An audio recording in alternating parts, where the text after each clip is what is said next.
Today let's learn some common mistakes what students make often in the topic statistics. So first one depends upon the bar graphs.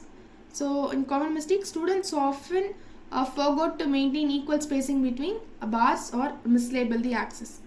What we have to remember here is always maintain equal spacing between the bars, labels the axis clearly, and ensure the height of the bars are proportional to the values they represent. Here's the explanation. A bar graph is used to represent categorical data.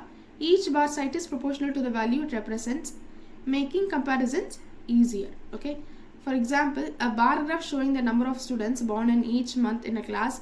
The months are on the x-axis and the number of students on the y-axis. Make sure to label each axis and space the bars evenly. And here's the second one about histograms. Here in histograms, what students make mistake here is students sometimes fail to adjust the width of the bar when class intervals are not uniform. So what you have to remember here is in histograms, the area of each bar is proportional to the frequency, and the width of bars matters, especially when the class intervals are varying with sizes. So here is an explanation. A histogram is used for continuous data, unlike other than the bar graphs.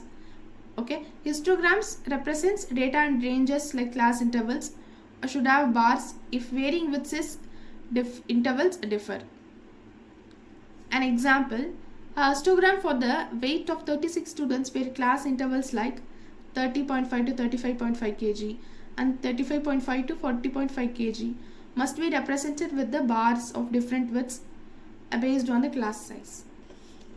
And here is the third common mistake in frequency polygons, which is not including the class intervals with the zero frequency at the end of the data range. What you have to remember here is always extend the frequency polygon to include the class intervals before the first and after the last class, even if they have zero frequency. And here is an explanation. A frequency polygon is created by joining the midpoints of the tops of the rectangles in a histogram with straight lines. So the polygon provides a smooth representation of the data. If the student performance in a test is plotted using the frequency polygon, ensure to extend the graph by adding intervals with zero frequency before and after the given range.